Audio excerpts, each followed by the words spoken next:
సరే వాజ్పేయి గారి శకం ముగిసింది.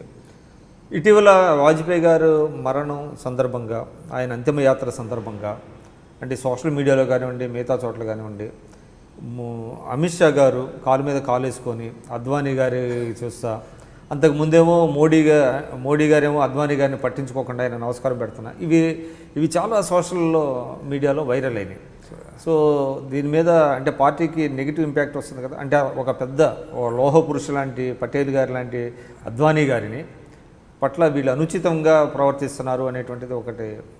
నేను ఒకటి ముందు మీరు నరేంద్ర మోడీ గారికి నమస్కారం పెట్టలేనటువంటి ఆ సంఘటన, ఆ ఎపిసోడ్ను కనుక మనం తీసుకుంటే, వాస్తవానికి ఢిల్లీ నుంచి అగర్తలా వరకు మోడీ గారితో అద్వానీ గారు కూడా ప్రయాణం చేశారు. ఒకటే కలిసి 30 మంది మా బీజేపీ జాతీయ నాయకులు, అందులో పార్టీ అధిక నాయకులు ఉన్నారు, మంత్రులు కూడా ఉన్నారు, అందరూ కలిసే ప్రయాణం చేశారు.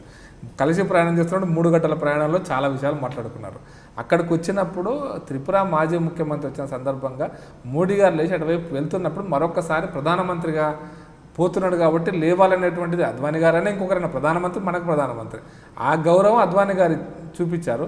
అది మోడీ గారు పట్టించుకోలేదనేది కాదు, ఆయన దాన్ని అదే ఆయన అవకాశం లేదు. అక్కడ త్రిపుర ముఖ్యమంత్రి దగ్గరికి పోయినాడు, మాట్లాడొచ్చి కూర్చున్నాడు. దాన్ని ఆ ఒక్క షాట్ను తీసి కట్ షాట్లో చూపిస్తే అది కట్ అండ్ పేస్ట్ అంతే. ఎందుకంటే 3 గంటలు ప్రయాణం చేశారు కదా, 3 గంటలు బాగా డ్యామేజ్ అయినట్టుంది అది. అంటే అది ఈ రోజున సోషల్ మీడియాలో అది బాగానే, సోషల్ మీడియా అనేది చాలా మందిని డ్యామేజ్ చేస్తుంది, అందులో అది ఒక భాగం అవుతుంది. మొన్న కూడా మీరు సోషల్ మీడియాలో కదా, మన టీవీ మీడియాలో కూడా చూపించారు. మొన్న కూడా ఈ కాలు మీద కాలు వేసుకుని ఆయన 5 కిలోమీటర్లు నడిచి వచ్చాడు. ఇంకోటి నాకు తెలిసినటువంటి అమిత్ షా గారు ఏంటంటే, అమిత్ షా గారికి కొంత ఆరోగ్యపరంగా కొంచెం ఇబ్బందులు కూడా ఉన్నాయి వారికి. అంటే ఇప్పుడు కాలు నొప్పులు కానీ, లేకపోతే 5 కిలోమీటర్లు నడిచిన తర్వాత వచ్చినటువంటి నొప్పుల్లో ఆ అంత్యక్రియ యొక్క చివరి ఘట్టంలో వారు చివరి 5 నిమిషాలు 10 నిమిషాలు కాలు మీద, అంటే అది పక్క అద్వానీ గారు కూర్చున్నారు కాబట్టి అటు కాలు వేసుకొని కొంచెం ఇట్లా ఒరిగిలా సాగినాడు. అంతే తప్పిస్తే అక్కడ నేను కనపడుతుంది, సన్నివేశం కనపడుతుంది ప్రాక్టికల్గా. బట్ అది నేను అనుకోవడం అది అద్వానీ గారిని ఏదో అవమానం చేయటానని కాదు. నేను ఒక విషయం చెప్తాను. ఈరోజు భారతీయ జనతా పార్టీగా ఏ కార్యకర్త అయినా కూడా దీన్ దయాళ్ ఉపాధ్యాయ గారి, శ్యామ్ ప్రసాద్ ముఖర్జీ గారిని మేము 2 పక్కల పాటలు పెట్టుకుంటాం. అద్వానీ గారిని, అటల్ బిహారీ వాజ్పేయిని ఇంకో 2 పక్కలు పెట్టుకుంటాం. ఈరోజు దాంట్లో వాళ్ళిద్దరికి అగౌరవపరచడం అనేటువంటిది ఏ బీజేపీ కార్యకర్త కూడా మానసికంగా సిద్ధంగా ఉండడు. ఏ బీజేపీ కార్యకర్త కూడా ఏదో ఒక చిన్న సంఘటన దాన్ని ఒక్కొక్కసారి బాధ కలిగించి ఉండొచ్చు. అంటే అది మనకు అనిపిస్తుంది, కానీ అది సహజంగా అటువంటిది కాదు.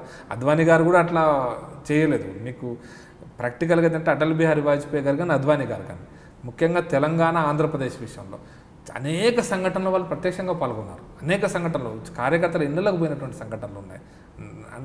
నేను ఒక చిన్న సంఘటన చెప్తాను. సామా జగన్మోహన్ రెడ్డి గారు, మీకు ఐడియా ఉంటుంది, నక్సలైట్లు చంపేశారు వరంగల్లో. మన పేపర్లో చదివాను 1982 వరంగల్లో. వారింటికి అటల్ బిహారీ వాజ్పేయి గారు వేరు. ఆ తర్వాత చంద్రారెడ్డి గారు 98, 92, 93 ఆ ప్రాంతంలో ఉస్మానియా సీట్లు నక్సలైట్ చంపేస్తే వాళ్ళ కుటుంబ సభ్యులను పలకరించడం కోసం అద్వానీ గారు వచ్చారు. ఏబీవీపీ ఆఫీస్కి వచ్చారు అద్వానీ గారు.